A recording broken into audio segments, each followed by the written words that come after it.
Welcome, everyone.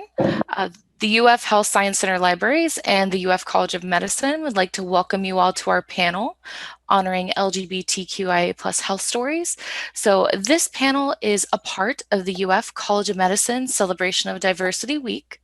The goal of this panel is to educate future healthcare providers on the health needs of the LGBT community, as well as for our panelists to share their experiences as LGBT healthcare providers. So there will be an opportunity at the end of the panel where you can ask our panelists questions through the Q&A feature. So I'll go ahead and begin introductions. So my name is Lauren Atkins. My pronouns are she and her. I am the College of Pharmacy Liaison Librarian at the UF Health Science Center Libraries, and I will allow my colleagues to introduce themselves, Jane and Chloe. I guess I'll go ahead and go next. Hi, I'm Chloe. I am the Evening Circulation Supervisor at the Health Science Center Library, and I am also the current chair for our library's Diversity, Equity, and Inclusion team. And it is super nice to see everyone here. Hi, my name is Jane Morgan-Daniel. I'm the Community Engagement Librarian at the Health Science Center Libraries, and my pronouns are she, hers, and it's great to see everybody here. Okay, and now I'm going to introduce our panelist. So our first panelist is Dr. Anne Grooms. Her pronouns are she, her, and hers. Dr. Grooms is a board certified in pediatrics and a charter member of the American Medical Society of Sports Medicine. Dr. Grooms joined the faculty at the University of Florida in 1978 and became a charter member of the American Medical Society of Sports Medicine. She has served as a team physician for the University Athletic Association for more than 30 years.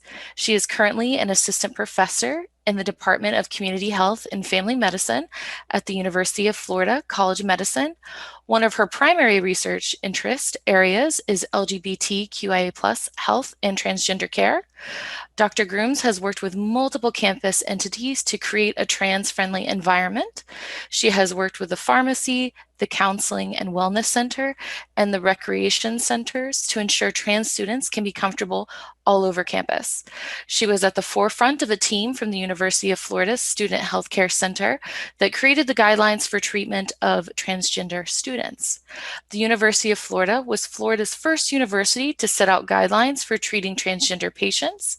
She also serves on the LGBTQ+ Presidential Advisory Committee. She is also a member of the World Professional Association of Transgender Health and the U.S. Professional Association of Transgender Health. Our next panelist is Dr. Juan Cafe Castillo. His pronouns are he, him, his. Dr. Cafe Castillo joined the University of Florida Department of Pharmaceutical Outcomes and Policy as an assistant professor in 2019. He is a graduate from the University of Florida College of Pharmacy, where he received the degrees of Doctor of Pharmacy in 2013, Master of Science in Pharmaceutical Sciences in 2017, and his PhD with a concentration in pharmacoepidemiology in 2019. He is a recipient of the 2020 New Investigator Award from the American Association of Colleges of Pharmacy and the 2020 Emerging Leader Award from the International Society for Pharmacoepidemiology.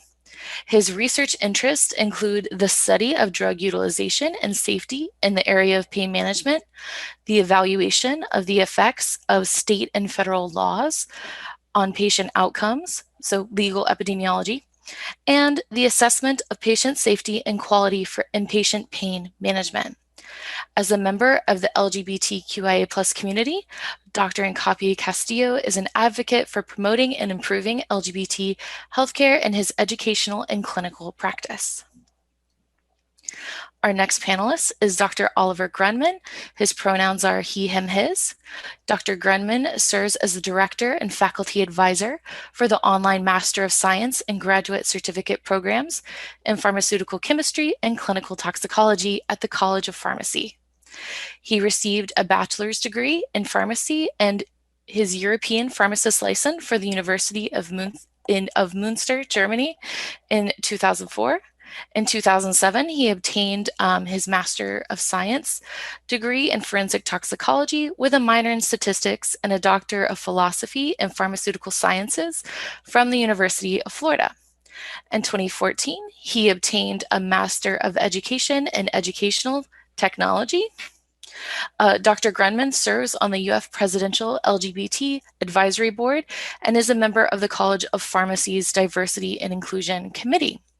He is also co-chair of the College of Pharmacy's LGBTQ+ and Allies Subcommittee, which will create and sustain a forum for college-level dialogue on issues directly related to the needs of lesbian, gay, bisexual, transgender, queer, and non-binary members of the community and their allies at the College of Pharmacy.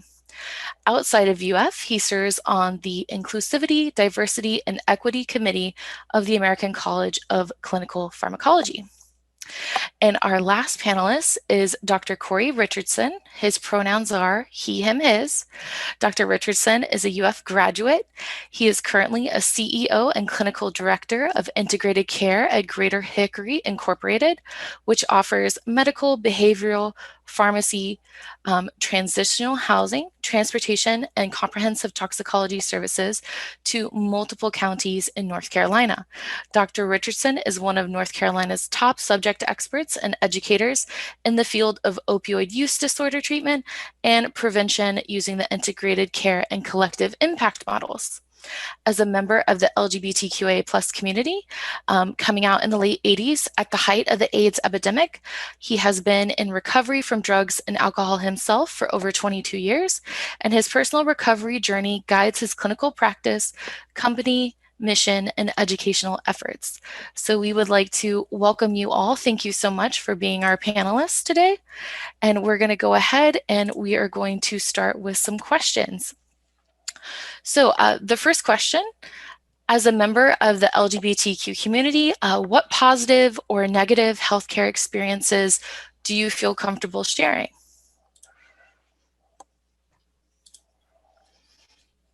Anybody? Or are you going to call on somebody specifically? Oh, you can go ahead and start first, Dr. Cafe Castillo. Didn't mean to volunteer in front of everybody. Well, thank you for having me, first of all. Sadly, I am an open book, so I like to talk about experiences, positive and negative, with healthcare. I always like to share this negative one because I think it sheds a lot of light on some of the issues that the LGBTQ community encounter. So as Lauren said in my bio, I've been in UF for a long time, so I got most of my training here. As a graduate student, when I was coming out and the process of self-discovery and exploration, all of that, I had a scary time where I found myself in the need for post-exposure prophylaxis, or PEP. So as a graduate student back in the day, I had Gator Care, so I went to the Health Science Center, and I did not get any prescription, and I was told that by the nurse practitioner there that I should go to the counseling center for some decision making. For my decision making and to get help, and that I should go to the ER to get the prescription that she could have easily checked on her phone for the guidelines. So that is, I like to share that because, I mean, I was trying to do the right thing, right? Get post-exposure prophylaxis because I was scared. I was very vulnerable. I felt very shamed at that time. I ended up having to go to the ER. And as a graduate student, that meant paying out of pocket $200, $300 just for that visit, paying for the medications that I needed, just to get the same prescription that the nurse practitioner could have written directly right there at the Health Science Center in the infirmary.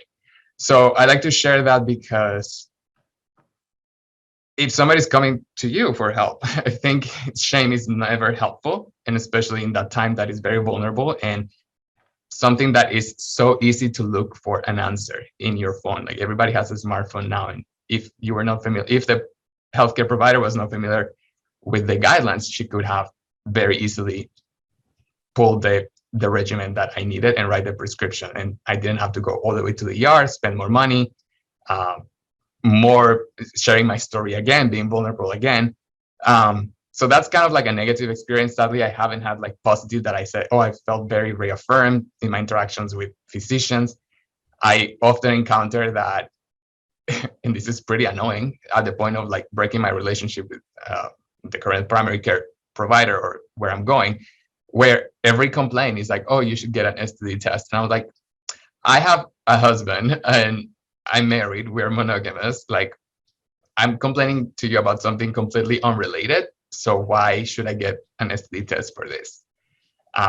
So those are like two experiences that in sharing, I like to tell, especially to physicians in training, particularly because I think you're the future of healthcare, and also pharmacy students and everybody in healthcare, because it takes a team. So that's kind of my experience. May I respond to that? Yeah, sure. One, I don't know when that happened, but that would not happen today. Yeah, that was 2016. So it's been a couple of years.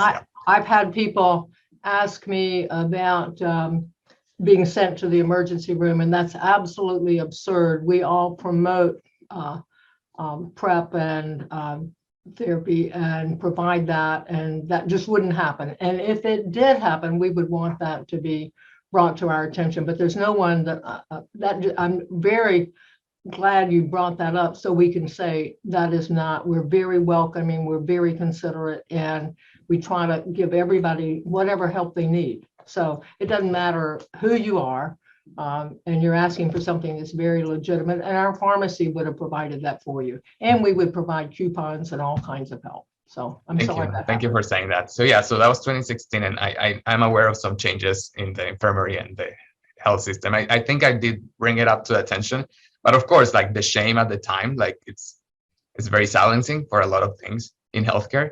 But I'm glad, Dr. Grooms, that you're mentioning that the policies have changed. Well, we do everything to keep people out of the emergency room. I tell patients all the time, do not go to urgent cares, don't go to the emergency room. We have somebody on call 24 hours a day to answer your questions and advise you as to when we're open. And so we can always help. So we really want to keep you out of those kind of situations. Let me know if that happens again and that you ever hear about it, okay? Thank you. So I think to Dr. Cafe Castillo's point, whenever a patient comes to a healthcare provider, no matter if that is a pharmacist, a physician, or somebody who is a member of the LGBTQIA community, there is that burden of coming out again. You have to kind of disclose, when it comes to that topic in particular of kind of coming out and establishing, because it is a very intimate relationship when you establish a new physician, or you even going to the dentist or something like that, because the general assumption is you are in an opposite sex relationship, and you are that is when you come in basically, and you that is the general assumption. However, that is not what healthcare professionals should assume automatically when somebody comes in.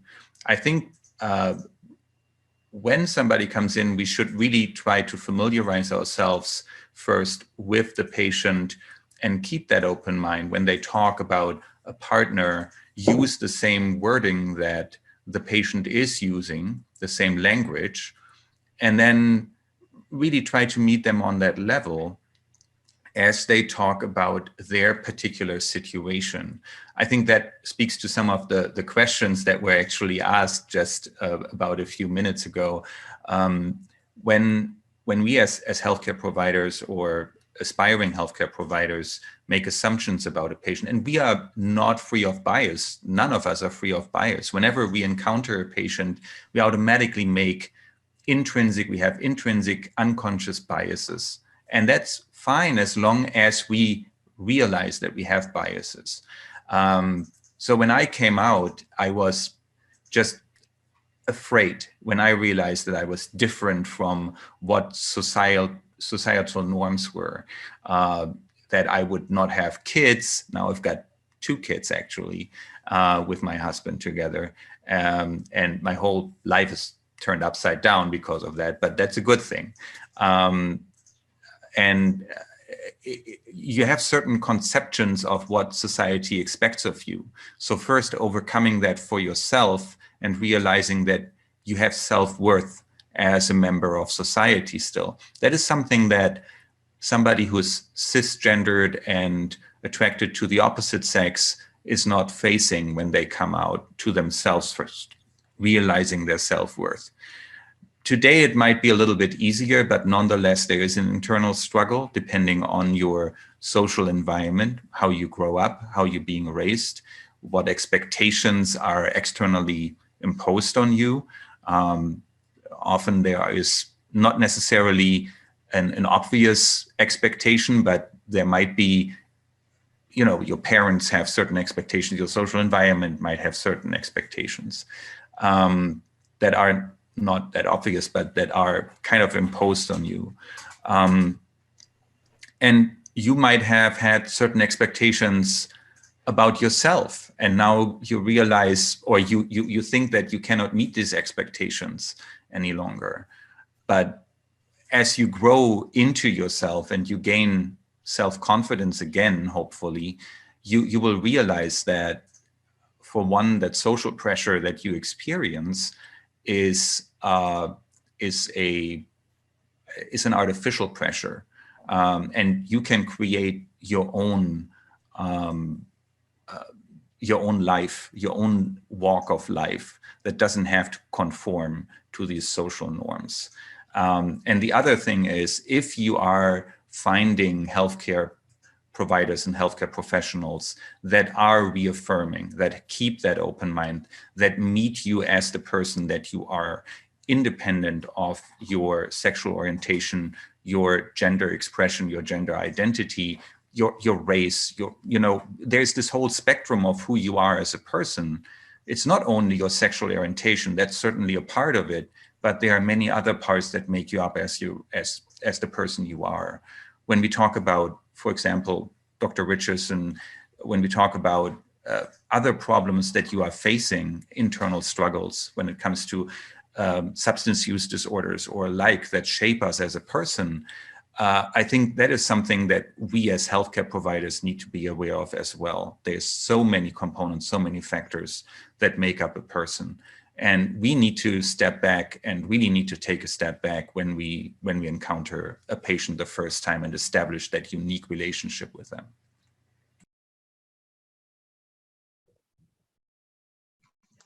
That's a very good point. Well, thank you very much for having me today, Lauren. I appreciate it. I've had very little personal relationship with health care myself as a patient, other than cancer late in life. And I was pretty much, as my identity was pretty much solid and set. And so, but early on, understand that I came in the 80s, and there was a moral majority of Jerry Falwell. There was North Carolina Senator Jesse Helms, and it was the height of the HIV epidemic, and that framed gay life for me. The false narrative that gay men were predators, and the false narrative that HIV was a consequence of some people's bad decisions. And so I remember using as a maladaptive coping skill, like most of the people that are a lot of people that come into my practices, my different treatment centers, substance use disorder, alcohol as a maladaptive way of coping with maybe internal homophobia and external homophobia. And so I remember being challenged early on in my academic career at the University of Florida, and there were no gay bars. There was one bar outside Alachua County at the very end, and even the name of the bar was coded. It was My Friend's Place. There wasn't a real name, but people were very closeted, and there was a lot of homophobia on campus. And I remember when I did get into PA school, which they probably shouldn't have let me in there because my drinking had already taken off. I remember my first clinical rotation in internal medicine, and it was such a pitiful experience. It was so sad for me to see this man who was probably homosexual denying how he had gotten HIV. And back then it was a death sentence. There were no antiretrovirals. It was an absolute death sentence. And it was a humbling experience seeing him wither away in that bed with a Kaposi sarcoma, denying that he was gay. And then juxtaposed to that, at that time, as a PA student, I was over in general surgery, and the attending had to go do a biopsy on an HIV positive man. And the language that was being used prior to him walking in there was, why do I have to play Russian roulette because of somebody else's bad life choices? You know, and that really framed a lot of how I perceived my own sexuality and how I perceived what my career was going to be. So there were many of us that had a very hidden identity at that time. But let me tell you, we've come a long way. We have an assistant secretary of health today. We have a Supreme Court that ruled in favor of gay marriage, which I never thought I would see, same-sex marriage.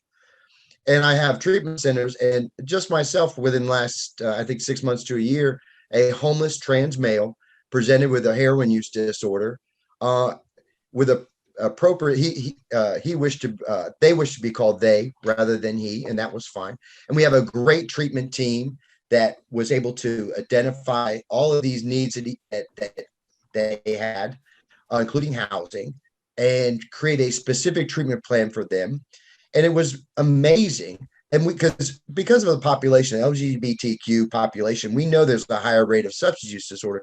So our treatment centers for many, many years have been able to really look at identity, expression, minority status, orientation comfortably. If you don't know that individual, you really can't create a treatment plan for them. You can't create specific interventions that will meet their needs. And you're certainly not going to reach their treatment goals. And so while a lot of us have some baggage that are carried over from the 80s, I'm really blessed to know today that many younger LGBTQ plus people will not have to experience that. We have a long way to go. The microaggressions, I think we started to talk about a little bit before the panel got started. The access to care, I think we can do more for access to quality care. So my experiences are really juxtaposed between when I started and where I am today. My own personal experiences, just like Dr. Grooms and the other panelists, I think guide how we as executives and administrators and attendings, how we guide and train. I train people. There's always an intern. There's always a student. How we train and how we guide. So I do see progress. But I don't want anyone to think that it's over, where there's still plenty to do, as we have expressed. So thank you again for letting me share that experience that I had.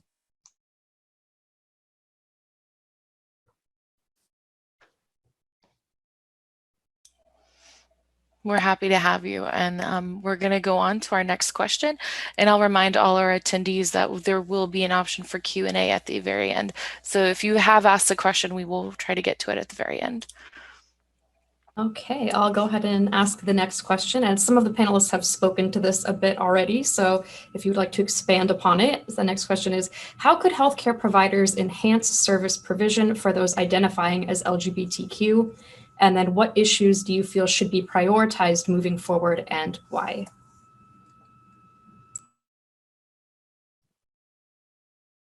And if we want to, we can respond in the order that we started with. So Dr. Cafe Castillo, if you would like to start first.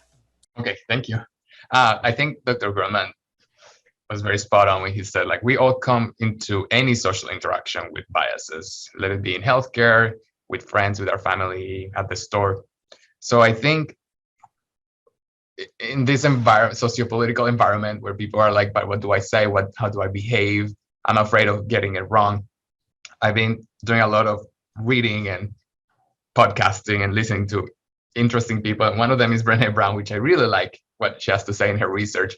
And one of her phrases, I don't know if she came up with it, but she uses it frequently, is that we're not here to be right, we're here to get it right. And that's a very important distinction. So when you think about like what can providers do, so in checking those biases constantly, there might be interactions that go wrong. There might be some communication that breaks. That's meant to happen. The idea is to stay curious and try to get it right, not be right the whole time, because we are going to mess up. Even being member myself of the LGBTQ plus community, I check myself constantly because I know I may use the wrong language, the wrong pronouns, or I may have inherent bias in myself too, about certain populations, or again, it's intersectional too. So we're talking about LGBTQ, but that intersects with race, that intersects with disability or able body, all of that. So just stay curious and just commit to that. To stay curious, stay open, and stay open to learning, and do the work, because of course it's going to be hard in the beginning if it is not natural.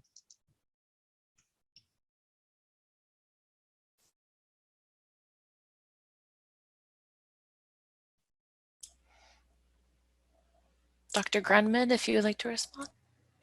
Well, I already kind of went ahead and took that question before, so I apologize for preempting some of that. But I think one important thing is really what Dr. Cafe Castillo already pointed out, that learning never really ends when it comes to that. Pronoun use, for example, if you make a mistake, you can, there's nothing wrong with apologizing and saying, I apologize for using the wrong pronoun. I made assumptions about you that were clearly wrong. So please, can you tell me how you would like to be, how you would like me to call you, or what pronouns you would like me to use? And I think that's a good starting point. It's sometimes small steps in which we can learn. And I think in this hyperpolarized environment in which we live, it's good to take that approach where we humble ourselves and say, okay, we're here to learn. We're here to get it right. As you said, I think I can't say it any better than that. So, yeah. Dr. Grooms, did you have something that you were going to say? Oh, you're still muted.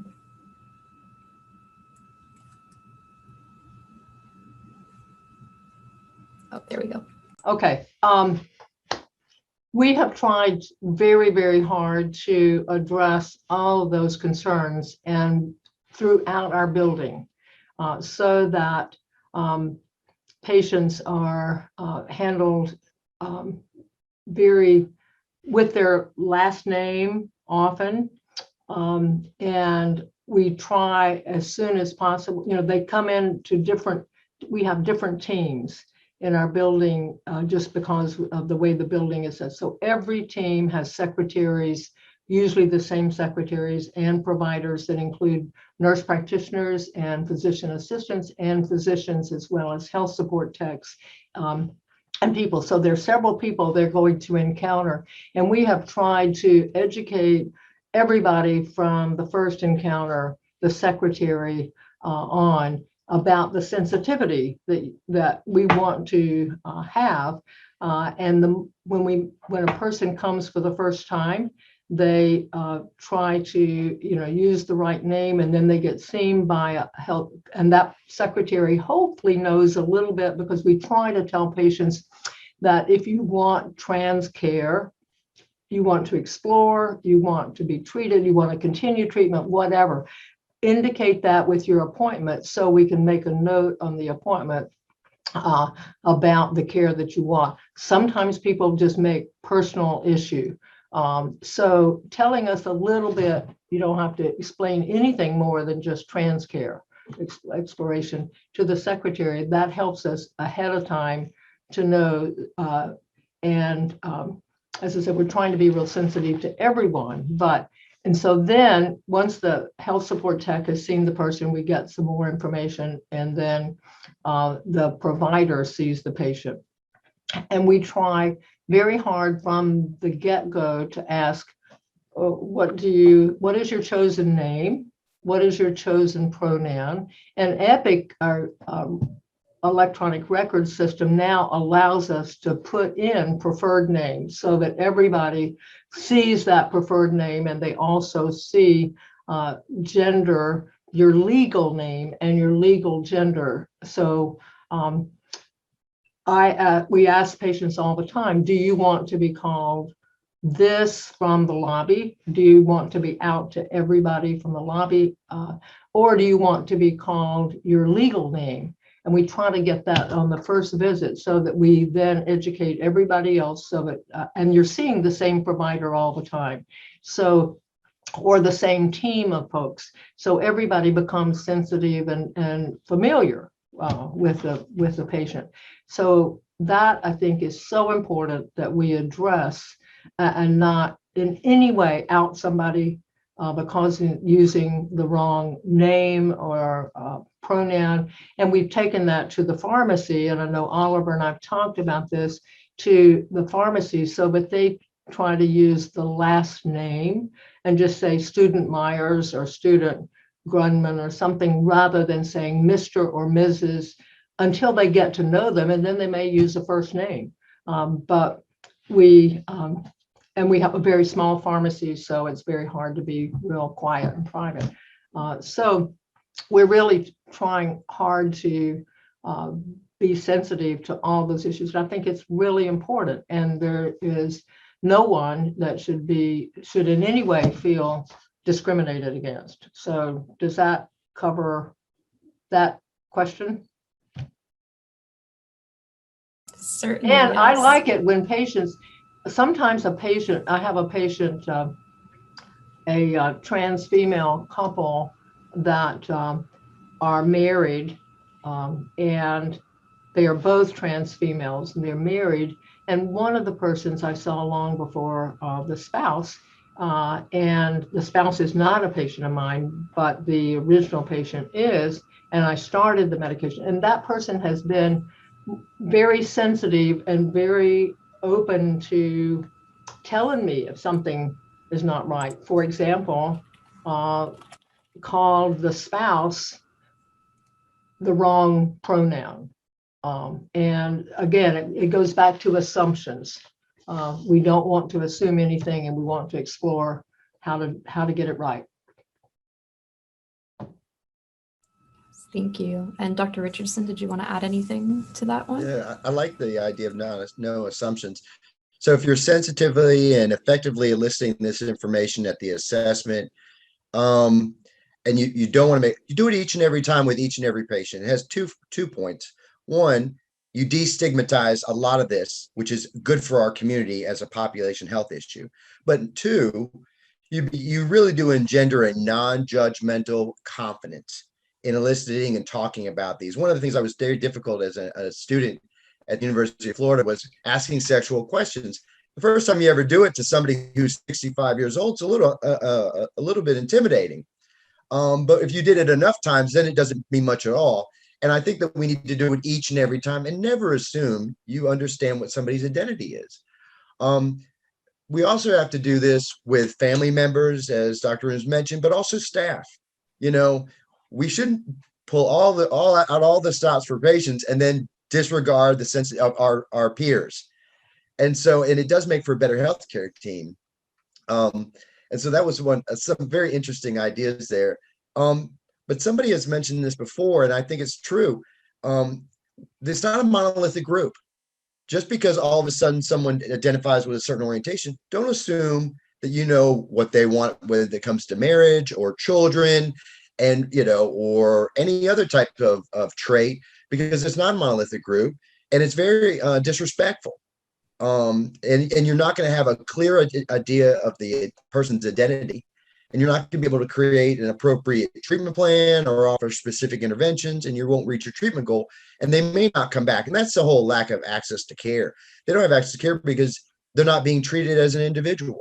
They're being treated as yes, if you have a certain population, and they have higher rates of certain types of disorders or diseases, you do want to consider that on some level in your differential diagnosis. A lot of times when people present with a certain orientation or identity, you may want to discuss mental health issues like depression, past trauma, recent trauma, ongoing trauma. If somebody is homeless, you honestly want to know about their substance use disorder, their mental illness, their level of education. That's just natural.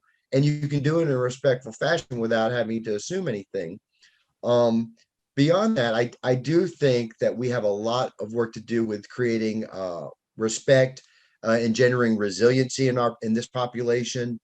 And I think it can happen in a primary care setting. I think it can happen with our community health promoters. I think we need to do better in our treatment centers. And I think it needs to be a mandatory part of education for a lot of different healthcare professionals, including our community health promoters that are now starting to do that kind of in-between work between the licensed providers, out in the community. So Like I said earlier, I think we've come a very long way in addressing these needs, but I think there's more that needs to be done. And that's at least my take on that question.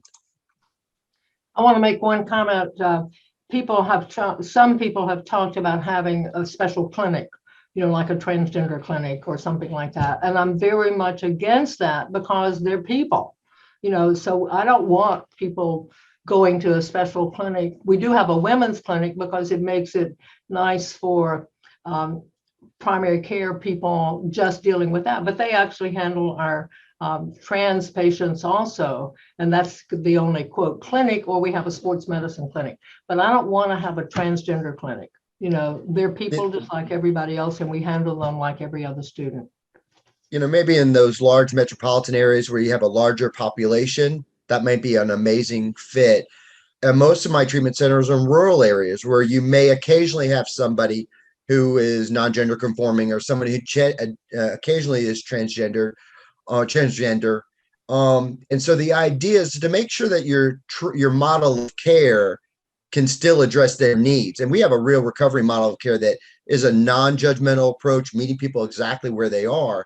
And so because we don't have such a large population, we don't always have specific LGBT support groups, but we do make sure that everybody feels welcome, person-centered planning is appropriate.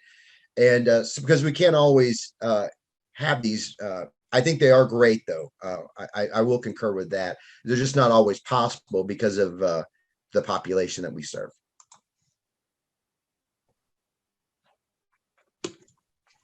Thank you so much. That was go ahead. One more thing, and I don't know why I was just thinking about it. There's got to be more outreach and messaging, and it needs to start not just in the community, but in our offices and our lobbies with the material that's presented to people with certain. There just needs to be, and it needs to be to students entering our profession. It needs to be to our patient population that they're a welcoming presence. I think sometimes when certain minority status patients present and they have these challenges with stigma and discrimination, if there aren't strong messages welcoming them, I think it's really gonna present an obstacle to care. And that was just one final thought that I had. I wanted to interject. And I'm glad you provided that. That was a great final thought and a great discussion all around. We've had several comments in the chat where people are really enjoying this discussion. So I want to take this short time to thank all our panelists. So for our next question, we do have a lot of Health Science Center students and maybe even some pre-med students in attendance. So what I would like to ask all of you is, what are some vital takeaways or highlights that you would like these future medical students and future health educators and future practitioners to know?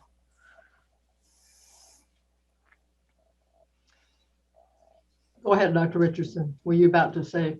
I was going to wait for one. I thought we were going to go in order. I'm a talker. I apologize. But one thing is, at least in our different treatment centers, we really believe in good clinical fit. We try to understand to the marrow somebody's being, what their challenges are, what their goals are, what their life experiences have been. And because we actually seek out clinicians and providers in recovery, we seek out and we have a reputation for quality care that we want diversity. We have a lot of diversity inside of our corporation. And so I think that what we need to do when it comes to the next generation of healthcare professionals, the next generation of students, is embrace these differences even more so. People say it, but we actually, with its evidence-based model of care, we actually put it into practice that clinical fit is very important, at least in the behavioral health psychotherapeutic model. It's a very important analogy because a therapeutic alliance is essential. Overcoming those obstacles, engaging people. So when I share with somebody that I'm also in recovery and I have experienced all the consequences that they have from their substance use disorder, they usually take a big sigh and they go, now they get it. They're not feeling judged. So if we have people who have a lot of diversity, a lot of times they can really meet people exactly where they are. And if that's the message we send to students, they will feel more welcome coming into our profession. Yeah, and I think so for the takeaways as a trainee, I mean, we always emphasize the concept of lifelong learning. So I want to emphasize my previous point of staying that curiosity, because there's always more learning to do. One thing that I have found extremely helpful, again, even being a member of the LGBTQ community, I have a lot more learning to do. And emphasizing again that many different intersecting identities. One of the things that I've come to realize is the power of storytelling and reading about these stories and actually doing the work. And what do I mean by that is read books that talk about some of these identities, read books that talk about trans person experience. I mean, fiction, nonfiction. I think there's a lot of power in that. I always think of reading as an empathy building exercise, because for me, it's like, and I know I'm glad we have librarians here, so maybe you can comment on that. But for me, like, that is called bibliotherapy. You read a story and you connect with characters and you feel a little bit of what they go through.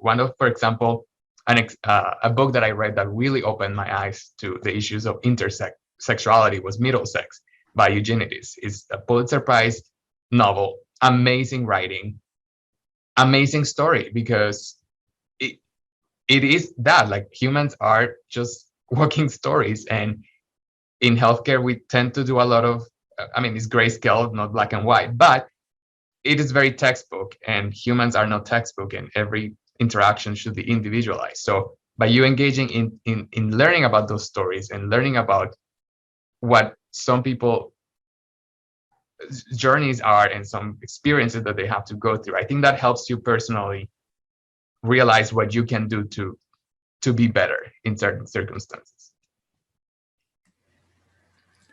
Yeah, I definitely agree with what everybody already said. I think we can learn from our patients sometimes quite a bit as well, from their life experiences, from their unique stories that they tell us. They know themselves best.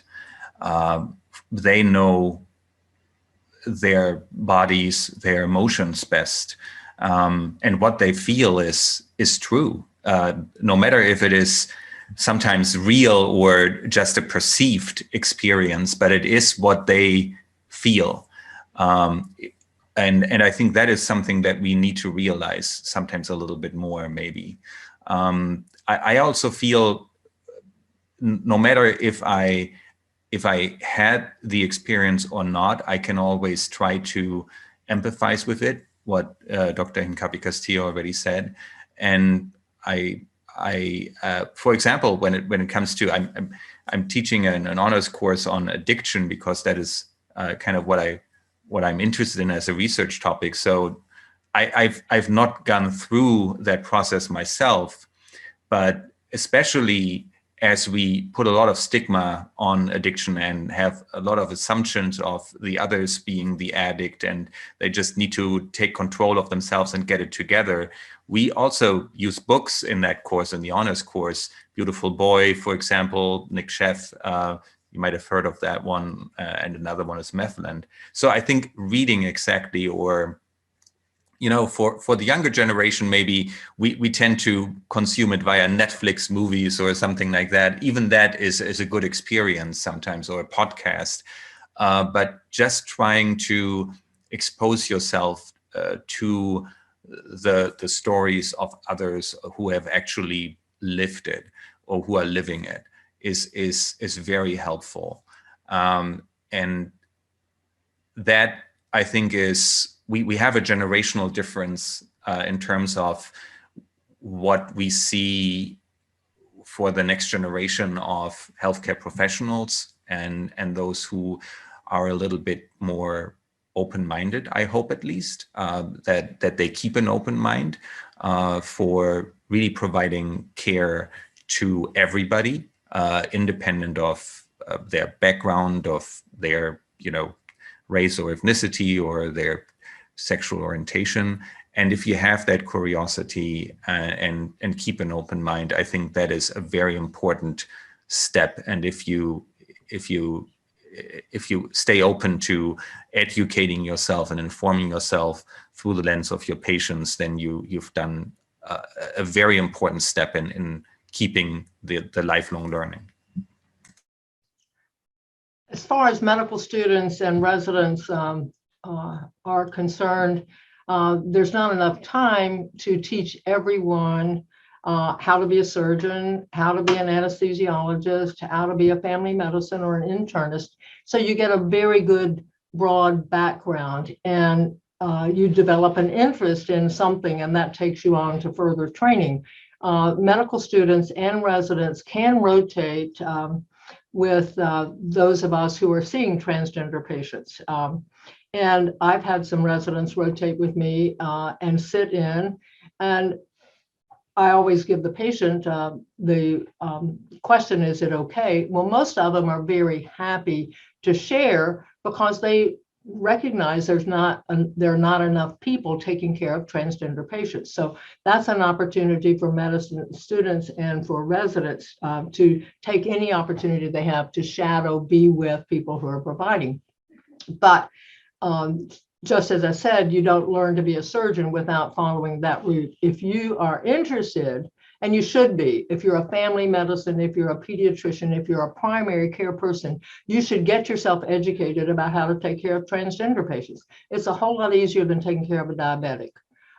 And there are good guidelines through WPATH that tell you the guidelines of every step of how you start with somebody. And the endocrine treatment is very well outlined by the National Endocrine Societies. So they're really good guidelines, but you do have to take some extra time to educate yourself about that.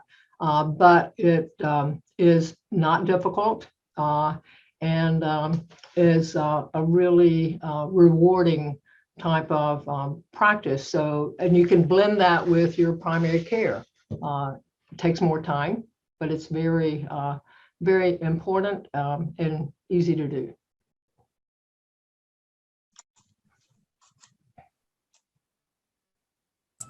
Did you have another final thought, Dr. Richardson? I really like what Dr. Castillo was saying specifically about knowledge. We have to have some real fundamental knowledge about the terminology. We have to have some fundamental knowledge about the lived experience. I don't feel it's on the patient. The burden shouldn't be on the patient to teach every new provider that he, she, or they come in contact with about something that we should know. Knowing a patient's identity is what every provider has to do at their assessment or evaluation. It is the starting point of when you walk into a room, you have to do something to say hello and understand where that person is. And so I do think that, and it is very attainable very easily. I love the idea of the lived experiences, the narratives. I think behind that, the proper terminology, the proper relationships, and eliciting that information. But keep in mind that every person that we ever come in contact with has a story that needs to be honored and respected. And you can't do that if you don't have the at least a little bit of energy to try to understand where they're coming from. But that's true across the gamut, not just LGBT, but religiously, non-religious, cultural, and ethnic. That's across the gamut. And that's why we enter this field is to help people on this journey. And when I went to school, you had a diagnosis. It was the liver disease in room 5. And what are we going to do with the liver disease? And very often it was this prescription, you would match it with this condition. And that's just not patient-centered. We've come a long way from what I remember the focal being back in the day. And this is part and parcel of that whole person care. You can't leave the whole person out to give that whole person care. There aren't any quick ways to just go from the prescription or the intervention to the treatment goal. And it doesn't work that way. And I think we're missing out when we try to do that anyway. Okay, wonderful. Thank you guys so much for all of your very thoughtful and informative answers so far. I wish we had like 3 hours for this. Unfortunately, we only have 9 minutes left, and we did want to get to some of the Q&A questions from the audience. I don't know how many we are going to get to, but I'll go ahead and ask the first one, and if we don't get to more, then that's okay. So the first audience question is, as a queer or allied healthcare provider, what advice do you have for situations where your patients express prejudice or judgment towards the LGBTQIA community?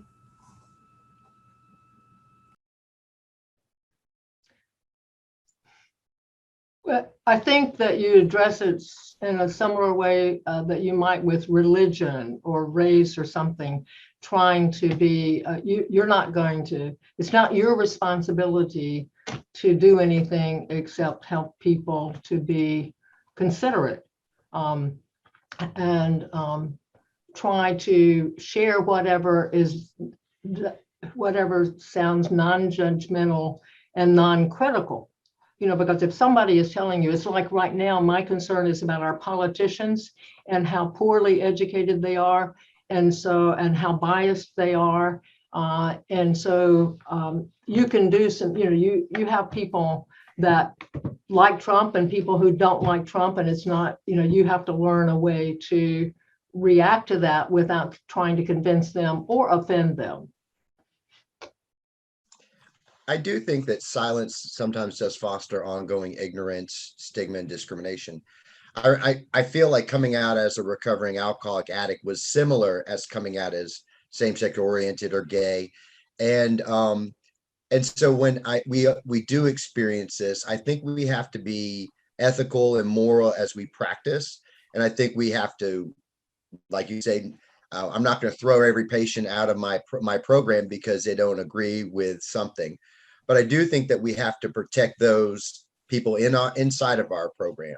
So we do have guidelines, and we're not going to allow somebody else to stigmatize, discriminate, or harm in any way, either from a microaggression or otherwise, within our program. So we set the guidelines. Under this roof, we set guidelines, and they can either concur with that or not concur with that.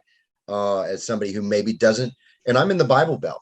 And so, in this day and age, to have people ostracized because they're seeking to have a loving relationship with someone of the same sex or somebody that's not gender conforming still happens. We still have people that are ostracized for the rest of their life from their family in 2021.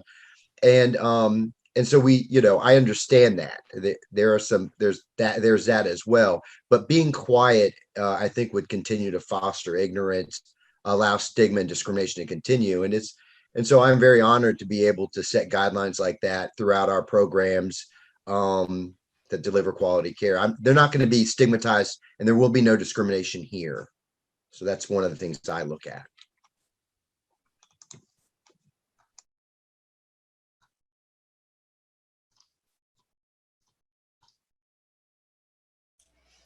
Okay, so I've had a couple of comments.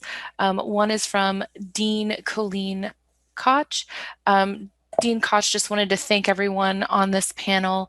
They thought the discussion was fantastic and essential for our Health Science Center community, and they wanted to thank you all for sharing your personal journeys.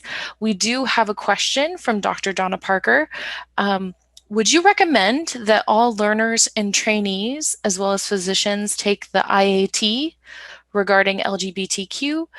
Is there a way that we can collate a list of professionals who can lead a discussion after they've done the IAT?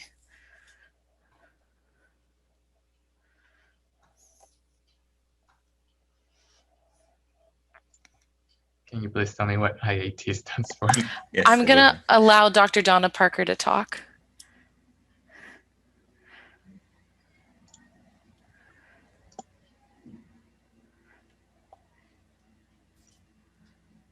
I think Dr. the microphone Parker? might not be working. Oh, may not. So I do apologize. It may be the implicit association tests. Okay. Possibly the ones by Project Implicit, kind of developed through Harvard, but I'm not 100% sure. Okay. So my apologies about that. All right, so we are nearing the end of our panel.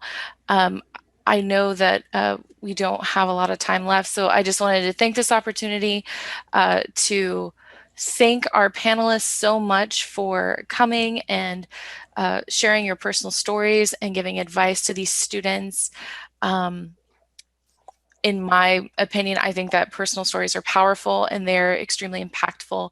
And so thank you so much for taking the time to be vulnerable, sharing your story. It's been impactful to me, and I know it's impactful to our attendees. And so for everyone who has attended, if you do have additional questions, I would like to apologize for not getting to all of them. I know we had wonderful questions in the chat. I will be happy to share the emails of some of our panelists. And if you would like to contact them directly, if you have additional questions, they are amazing resources and wonderful educators. And so they'll be happy to contact you.